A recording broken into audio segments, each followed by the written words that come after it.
Hello friends, कैसे हो आप। आज मैं आप लोगों को फिजिक्स 2, जिसमें सब बच्चों को परेशानी आती है, सभी ब्रांच के लिए कॉमन सब्जेक्ट है। डिप्लोमा पॉलिटेक्निक के सभी ब्रांच के अंदर सेकंड सेमेस्टर के अंदर फिजिक्स 2 आता है। इसमें बहुत सारे स्टूडेंट्स को प्रॉब्लम आती है, जनरली बहुत सारी कंपार्टमेंट आती है, तो मैं आज आप लोगों को तैयारी करवा रहा हूँ।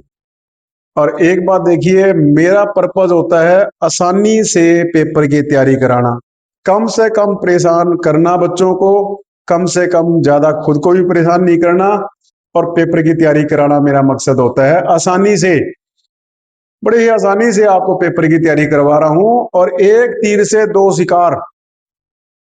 आपको मैं आज पहली बार लेक्चर बना के दे रहा हूं। यूनिट 4 जो है, सेमीकंडक्टर या कंडक्टर मटेरियल्स की क्लासिफिकेशन का जो चैप्टर है, बहुत ही आसान है, थर्ड सेशन में आप लोगों का आएगा, और ये मैं आप लोगों को करवा रहा हूं। और एक बात और है, ये जो टॉपिक मैं करवा रहा हूं ना, ये आपके फिजिक्स में भी आएंगे, और जो इलेक्ट्रॉनिक्स और कंप्यूटर के बच्चे हैं उनका एक सब्जेक्ट होता है, इलेक्ट्रॉनिक्स वाला को होता है EDC 1, electronic device and circuit, उसका भी क्वेश्चन आएगा, उसी के भी क्वेश्चन आएंगे, सेम आपको आंसर लिख के आना है। और कंप्यूटर वाले बच्चों का जो सब्जेक्ट होता है एनालॉग इलेक्ट्रॉनिक्स, उसका भी सेम चैप्टर है, सेम क्वेश्चन आने हैं। समझ में आ गई? यानी कि सेम जवाब आप फिजिक्स में भी लिख के आओगे, और सेम जवाब आप इन दो सब्जेक्ट में भी लिख के आओगे। क्लियर है? तो ये बात का ध्यान रखना आप लोगों ने। तो एक पन से दो काज आपकी बात है यहाँ पे, तो इसीलिए इंपॉर्टेंट पॉइंट है, टू दी पॉइंट है, कम से कम ये चीज याद करनी है, लिख लिख के अभ्यास करना है, चीजों को समझना है, और पेपर में एज इट इज लिख के आना है। जो डेफिनेशन आई है, जो डायग्राम आया है, जो मैं यहाँ बोर्ड पे बनाया है, मैंने लिखाया है, ये आपको एज इट इज याद करके, लिख लिख करके याद करना है, और पेपर में एज इट इज लिख के आना है। इस बात का ध्यान रखना है आप लोगों ने।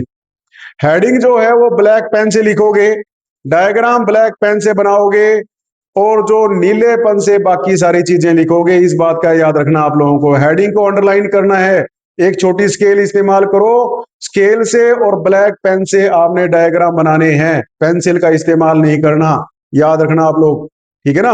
ब्लैक पेन, ब्लू पेन और एक छोटी सी स्केल आपके पास होनी चाहिए, और लिख लिख के याद करना है। बिल्कुल साफ साफ और खुला खुला लिखने का अभ्यास करना आपने, खिचड़ी नहीं पकानी। ये तो मेरे बोर्ड पे स्पेस कम है, इसलिए मैंने बहुत कंजस्टेड लिखा है। थोड़ा सा खुला लिखोगे तो ये दो पन्ने पे आएगा आपका मटेरियल।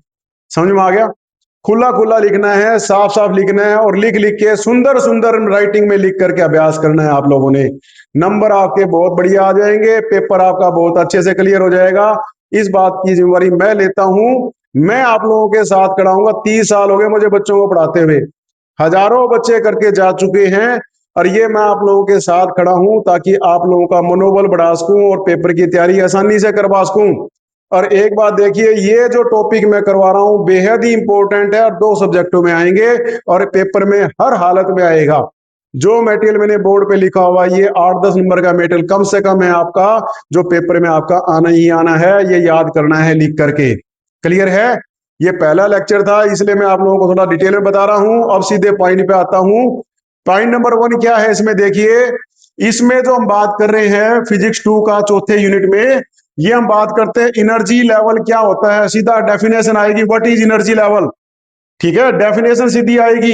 कीवर्ड्स होते हैं बच्चों, डेफिनेशन के अंदर कुछ कीवर्ड्स होते हैं, ध्यान करना, छोटी सी नुक्ते पकड़ने। यार मैं आप लोगों से ज्यादा इंटेलिजेंट नहीं हूं, आप लोग तो नई जनरेशन के बच्चे हो, ठीक है ना? तो मैं गांव देहात में पढ़ा हूं, बिल्कुल हिंदी मीडियम में पढ़ा हूं भाई, मुझे तो इंग्लिश भी नहीं आती थी, छठी क्लास में इंग्लिश सीखनी शुरू करी थी हम लोगों ने। ठीक है? तो इसीलिए मैं आपकी दुविधा अच्छे से जानता हूं। जो पॉलिटेक्निक के बच्चे आते हैं, गांव देहात से आते हैं, हिंदी मीडियम से आते हैं, थोड़ा सा साइंस में इंग्लिश में हाथ तंग होता है, तो मैं भी इन दुविधाओं से गुजरा हूं, इसलिए आप लोगों को सही से बेटर गाइड कर रहा हूं। छोटी छोटी बातें वो पकड़ लेना, बस ज्यादा कुछ नहीं, छोटी छोटी बातें पकड़नी है, सीधी मैजिक नंबर आप लोगों के आ जाएंगे, पेपर आपका बढ़िया ढंग से क्लियर हो जाएगा, और आपको पढ़ना आ जाएगा, पेपर आपका आसानी से क्लियर होने शुरू हो जाएंगे। मेरी टेक्निक अडॉप्ट करोगे ना, ये पेपर आपके सारे इसी टेक्निक से तैयारी करनी है जो मैं आप लोगों को करवा रहा हूं। ये मेन पेपर है जो सारी ब्रांच में आ रहे हैं, इसलिए मैं इनको ले रहा हूं। बाकी जो रेयर पेपर हैं हर ब्रांच के, वो भी धीरे धीरे करके मैं लेऊंगा। ठीक है ना? तो देखिए क्वेश्चन क्या है, सीधे क्वेश्चन आएंगे कि सबसे पहले एनर्जी लेवल क्या होता है। देखिए क्वेश्चन आएगा। एनर्जी बैंड किसे कहते हैं, क्वेश्चन आएगा ये। वैलेंसी बैंड किसे कहते हैं, कंडक्शन बैंड किसे कहते हैं, फोरबिडन एनर्जी गैप किसे कहते हैं, ये क्वेश्चन आपके आने हैं। पहले अब लॉजिक समझ लो। साइंस में रटना नहीं है, मैथ में रटना नहीं है। जो बात याद करने की है वो मैं कहूंगा याद कर लो, याद कर लेना लिख लिख करके। और जो बात मैं कहूंगा समझने की है समझ लेना। इंजीनियर्स का काम है चीजों को समझना, चीजों को दिमाग में ऑर्गेनाइज करना है, ठूसना नहीं है बच्चों। जैसे केमिस्ट की दुकान में देखा है हजारों दवाइयां रखी होती है और केमिस्ट 2 मिनट में जो भी दवाई कहोगे ढूंढ के ले आएगा, उसने वो चीजें ऑर्गेनाइज कर रखी है। ऐसे ही हमें भी अपने दिमाग में ये चीजें ऑर्गेनाइज करनी है, इस बात का याद रखना आप लोगों ने, ठीक है। अब ये जो चीज है ये मैं आप लोगों को बताना चाहता हूं, ये चीज है क्या। एक मिनट जरा, हाँ जी। तो देखिए इसमें मेन टॉपिक क्या है। हम लोग एटॉमिक स्ट्रक्चर की बात कर रहे हैं कि एटम जो है, उस एटम के अंदर न्यूक्लियस आपको पता होता है, न्यूक्लियस के चारों तरफ इलेक्ट्रॉन चक्कर काटते हैं, आपको पता होता है। तो यहाँ पे जो पहला टॉपिक है मैं शुरू करता हूँ। पूरा इस चैप्टर का पूरा बेस क्या है कि हम लोग मेटेरियल्स की क्लासिफिकेशन कर रहे हैं कि मेटेरियल कितनी तरह के होते हैं। जैसे कंडक्टर, सेमीकंडक्टर और इंसुलेटर। कंडक्टर वो पदार्थ होता है जिसके थ्रू इलेक्ट्रिसिटी पास करती है, ये आप 10वीं तक पढ़ चुके हो। इंसुलेटर वो पदार्थ होता है जिसके थ्रू इलेक्ट्रिसिटी पास नहीं करती। अब कंडक्टर में सबसे पहले हाईली कंडक्टर कौन सा होगा, गोल्ड, फिर सिल्वर होगा, फिर उसका कॉपर होगा, फिर एल्युमिनियम होगा। इसी प्रकार से इंसुलेटर वो पदार्थ होता है जिसके थ्रू इलेक्ट्रिसिटी पास नहीं करती। जैसे glass, would, mica, paper, cotton, ये वो पदार्थ होते हैं, पीवीसी, रबर, पॉलीथीन, इनके थ्रू इलेक्ट्रिसिटी पास नहीं करती। फिर एक पदार्थ और होता है जो इन दोनों के बीच का होता है जिसको बोलते हैं सेमीकंडक्टर। सेमीकंडक्टर इन दोनों पदार्थ बीच का होता है। Normally it is a insulator, लेकिन हाई वोल्टेज लगाने पे उसके थ्रू इलेक्ट्रिसिटी पास करना शुरू कर देगी। क्लियर है। तो यहाँ इन सारी चीजों का जो बेस है वो बेस आप लोगों को यहाँ पे बताना चाह रहा हूं कि वो बेस है क्या। तो बेस है बेसिकली ये इंसुलेटर क्यों इंसुलेटर की तरह काम कर रहा है, क्यों इस तरह का बर्ताव कर रहा है। कंडक्टर क्यों कंडक्टर की तरह काम कर रहा है। सेमीकंडक्टर क्यों सेमीकंडक्टर की तरह बर्ताव कर रहा है, उसका मेन कारण यहाँ पे समझाया जा रहा है। क्यों ऐसा है, ये पदार्थ क्यों है, किस तरह का, क्यों इस तरह से बर्ताव कर रहा है, तो उसके बारे में यहाँ पे बात कर रहे हैं। तो यहाँ पे बात करते समय देखिए, जो हम लोग ये सिलिकॉन का मेटेरियल का इस्तेमाल करते हैं, मान लीजिए सिलिकॉन की बात करते हैं। अब सिलिकॉन में देखिए, सिलिकॉन का एटॉमिक स्ट्रक्चर होता है 14, ठीक है ना, 14 होता है हमारा यहाँ पे। तो 14 का मतलब क्या है, इसके अंदर 14 इलेक्ट्रॉन होते हैं, 14 प्रोटॉन होते हैं। अब आपको पता है 14 प्रोटॉन जो है वो सेंटर में होते हैं, न्यूक्लियस में होते हैं, जिसमें पॉजिटिव चार्ज होता है। और इसके चारों तरफ इलेक्ट्रॉन चक्कर काटते हैं, और वो चक्कर अपने फिक्स ऑर्बिट में काटते हैं। जैसे पहले ऑर्बिट में 2 इलेक्ट्रॉन होंगे, पहले में 2 होंगे, दूसरे में 8 होंगे, और तीसरे में 4 होंगे हमारे। तो पहले में 2 इलेक्ट्रॉन होते हैं, तो ये 2 इलेक्ट्रॉन जो होंगे ये हमारा पहला ऑर्बिट होगा। इसमें 2 इलेक्ट्रॉन है, देखिए 2 इलेक्ट्रॉन है। दूसरा जो ऑर्बिट है उसमें 8 इलेक्ट्रॉन होंगे, तो देखिए दूसरा ऑर्बिट में हमारे 8 इलेक्ट्रॉन होंगे। और तीसरा ऑर्बिट जो है, जो आउटर है हमारा ये, इसमें 4 इलेक्ट्रॉन होंगे, ये 4 इलेक्ट्रॉन कहलाएंगे वैलेंसी इलेक्ट्रॉन। क्लियर है। ये 4 इस सिलिकॉन की वैलेंसी है कि सिलिकॉन के आउटर मोस्ट सेल में 4 इलेक्ट्रॉन होते हैं। तो ये 4 इसके वैलेंसी है, ये आउटर मोस्ट सेल में 4 इलेक्ट्रॉन है। देखिए 1 2 3 और 4, ये 4 इलेक्ट्रॉन है। इस आउटर मोस्ट सेल को बोलते हैं वैलेंसी बैंड। क्लियर है। एटम के इस आउटर मोस्ट सेल में जितने भी इलेक्ट्रॉन होते हैं उनको बोलते हैं वैलेंसी इलेक्ट्रॉन, और इस सेल को बोलते हैं वैलेंसी बैंड। क्लियर है। तो यहां पे ये बैंड जो है, इस पर्टिकुलर एनर्जी बैंड, ये सारे इलेक्ट्रॉन जो है एक पर्टिकुलर एनर्जी ऑक्युपाई करते हैं, उसको बोलते हैं एनर्जी बैंड। क्लियर है। एक होता है एनर्जी लेवल, एक होता है एनर्जी बैंड। और ये जो एनर्जी बैंड है ये 2 तरह के होते हैं, एक तो होता है वैलेंसी बैंड और एक होता है कंडक्शन बैंड। यहां पे वैलेंसी इलेक्ट्रॉन जिसमें होंगे इसको बोलते हैं वैलेंसी बैंड। और इसके बाद में एक और बैंड होता है, उसको बोलते हैं कंडक्शन बैंड। जब तक इलेक्ट्रॉन वैलेंसी बैंड में होगा एटम को छोड़ के नहीं जाएगा, लेकिन अगर हमारा कंडक्शन बैंड में होगा तो एटम को इलेक्ट्रॉन छोड़ के जा सकता है। तो इसके बाद का जो बैंड है उस बैंड को बोलते हैं कंडक्शन बैंड। ये हमारा वैलेंसी बैंड है, समझ में आ गई है। ये एनर्जी बैंड की हम बात करते हैं। तो हम लोग न्यूक्लियस से चलेंगे और ये लेवल तक पहुंचेंगे। पहला बैंड पहला एनर्जी लेवल है, दूसरा बैंड दूसरा एनर्जी लेवल है, तीसरा बैंड तीसरा एनर्जी लेवल है। अब ये पहला दूसरा बैंड इतना इंपॉर्टेंट नहीं होता समझने के लिए, तो इनको हम छोड़ सकते हैं। लेकिन ये जो तीसरा बैंड यहाँ पे दिखाई दे रहा है इसमें है वैलेंसी इलेक्ट्रॉन। तो ये वैलेंसी इलेक्ट्रॉन है तो इसको बोलते हैं वैलेंसी बैंड। और इसके बाद में देखिए ये हमने वैलेंसी बैंड दे रखा है, देखिए इससे पहले बैंड छोड़ दिए, ये वैलेंसी बैंड है।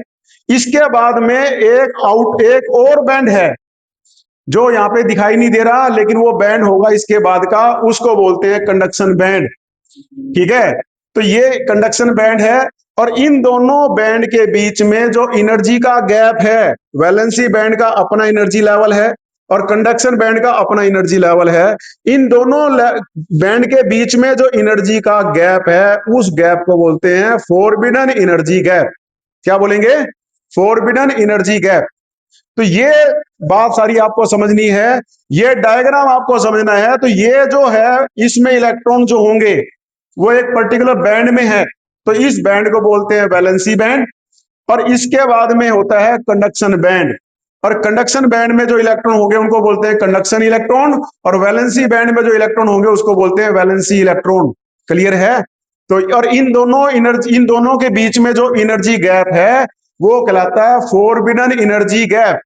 और ये जो फोरबिडन एनर्जी गैप है ये बहुत ही महत्वपूर्ण है। इसी के कारण से, इस गैप के कारण से कुछ पदार्थ हमारे कंडक्टर का काम करते हैं। कंडक्टर में गैप होता ही नहीं, इंसुलेटर में गैप बहुत ज्यादा हाई होता है, इंसुलेटर में गैप हाई होता है और सेमीकंडक्टर में गैप बीच का होता है। इसीलिए ये पदार्थ हमारे कंडक्टर की तरह बर्ताव करते हैं, इंसुलेटर की बर्ताव करते हैं और सेमीकंडक्टर की तरह बर्ताव करते हैं, बिकॉज ऑफ एनर्जी गैप। ये फोरबिडन एनर्जी गैप का जो गैप है उसके कारण से ऐसा बर्ताव करते हैं। क्लियर है? अब आ जाओ डेफिनेशन पे। देखो डायग्राम मैंने करवा दिया, ये डायग्राम इंपॉर्टेंट है फिजिक्स में, इंजीनियरिंग के अंदर डायग्राम में मोस्ट इंपोर्टेंट होता है। डायग्राम आपको जरूर अच्छे से बनाना है। क्लियर है? तो ये डायग्राम आपको याद करना है। ये एटॉमिक स्ट्रक्चर का डायग्राम है, अगर पूछा जाए तो बनाना है, नहीं तो ये डायग्राम बनाना है आप लोगों ने। क्या क्वेश्चन आएगा? क्वेश्चन आएगा एनर्जी लेवल किसे कहते हैं। तो इसका याद करना है, energy level is a fixed amount of energy. देखो ये मैंने अंडरलाइन कर रखा है, कीवर्ड्स है ये। Fixed amount of energy that an atom can have in an atom, then at electron can have. Energy level that, यहाँ पे इलेक्ट्रॉन आ जाता है, इलेक्ट्रॉन, सॉरी मैं ये गलती से लिख दिया, electron can have in an atom, कि एक इलेक्ट्रॉन किसी एटम में कितना एनर्जी पोजेस कर सकता है, कितनी एनर्जी उसमें होगी, उस एनर्जी को बोलते हैं एनर्जी लेवल। क्लियर है ना? उसको बोलते हैं एनर्जी लेवल। जैसे आप पहली क्लास में, दूसरी क्लास में, तीसरी क्लास में, चौथी क्लास में, वो आपका लेवल हो जाता है यहाँ पे। क्लियर है? ये लेवल हो जाएगा। फिर है energy band. Energy band is the range of energy that electron can have in A solid material. अब ये रेंज ऑफ एनर्जी है, पहले तो लेवल है, जैसे पहली क्लास, दूसरी क्लास, तीसरी क्लास। अब ये देखिए जो पहली क्लास में बच्चे हैं उसमें थोड़ा सा कोई ज्यादा इंटेलिजेंट हो सकता है, थोड़ा कम इंटेलिजेंट हो सकता है, लेकिन वो दूसरी के लेवल से कम इंटेलिजेंट होगा। समझ में आ गई? दूसरी क्लास में बच्चा है, कोई ज्यादा थोड़ा सा इंटेलिजेंट होगा, थोड़ा कम इंटेलिजेंट होगा, लेकिन तीसरी क्लास से नीचे होगा। जब पास करके तीसरी क्लास में जाएगा तो तीसरी के लेवल में आएगा, तो ये कहलाता बैंड। क्लियर है? Energy band. तो यहां पे ये एनर्जी बैंड की बात करते हैं, तो रेंज ऑफ एनर्जी, यानी कि जो रेंज, ये जो रेंज हमारी बात करते हैं ना, इसकी मोटाई, एनर्जी बैंड की ये मोटाई है, ये रेंज ऑफ एनर्जी है कि एटम के अंदर एनर्जी इतनी भी हो सकती है, इतनी भी हो सकती है, इससे कम ज्यादा नहीं होगी। तो इसको बोलते हैं एनर्जी बैंड। अब ये एनर्जी बैंड दो तरह के होते हैं, एक तो वैलेंसी बैंड और एक कंडक्शन बैंड। अभी मैंने आपको बताया था वैलेंसी बैंड में क्या होगा, the energy band which possesses the valency electron, यानी कि वैलेंसी इलेक्ट्रॉन के अंदर जो एनर्जी होती है उसको बोलते हैं वैलेंसी बैंड। वैलेंसी इलेक्ट्रॉन के अंदर जो एनर्जी होती है उसको बोलते हैं वैलेंसी बैंड। इसी प्रकार से कंडक्शन बैंड में क्या है, energy band which possesses the conduction electron, जो कंडक्शन इलेक्ट्रॉन हमारा पोजेस करता है उसको बोलते हैं कंडक्शन बैंड। तो ये हमारा वैलेंसी बैंड होगा, ये हमारा कंडक्शन बैंड होगा। और इसके बाद में मोस्ट इंपोर्टेंट है forbidden energy gap. The energy gap between the valency band and conduction band. Valency band और कंडक्शन बैंड के बीच में जो गैप है एनर्जी का, उस एनर्जी गैप को बोलते हैं फॉरबिडन एनर्जी गैप। क्लियर है? तो ये आपने करना है। ये फॉरबिडन एनर्जी गैप बहुत बड़ा रोल प्ले करता है। ये कंडक्टर के अंदर तो गैप होता ही नहीं, दोनों बैंड ओवरलैप करते हैं, इसलिए कंडक्टर की तरह काम करता है पदार्थ। और इंसुलेटर में गैप बहुत ज्यादा हाई होता है, यानी कि गैप इतना ज्यादा होता है कि इलेक्ट्रॉन वैलेंसी बैंड से जंप करके कंडक्शन बैंड में जा ही नहीं पाता, इसलिए वो इंसुलेटर है। सेमीकंडक्टर में गैप कम होता है, ये यानी कि अगर थोड़ी सी एनर्जी दी जाए तो इलेक्ट्रॉन जंप करके वैलेंसी बैंड से कंडक्शन बैंड में जा सकता है, तो इसीलिए वो हमारा सेमीकंडक्टर कहलाता है। ये मैं आपको नेक्स्ट लेक्चर में करवाऊंगा। और ये जो बातें मैंने कही हैं, ये मेरी बातों को ध्यान से सुन लेना, याद कर लेना।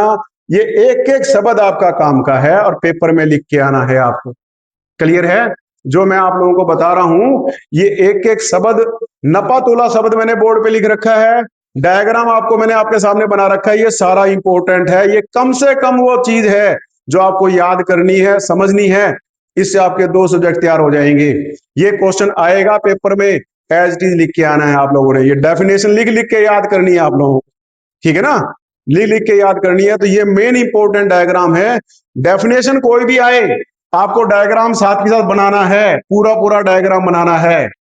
पूछे what is valency band, diagram बनाइए। पूछे what is conduction band, diagram बनाइए। पूछे what is forbidden energy gap, diagram बनाइए। क्लियर है? एटॉमिक स्ट्रक्चर का डायग्राम अलग से पूछा जाता है। क्लियर है? जो भी डेफिनेशन आएगी, डेफिनेशन लिखना है और डायग्राम हर हालत में साथ के साथ बनाना है। और याद रखना, डायग्राम बनाते समय इसको स्केल इस्तेमाल करके बनाना है और ब्लैक कलर के पेन से बनाना है। और ये जो शब्द है ना, ये ब्लू कलर के पेन से लिखोगे, बड़े सुंदर रहेगा, हाईलाइटेड रहेगा, ऑटोमेटिकली आपके नंबर आएंगे।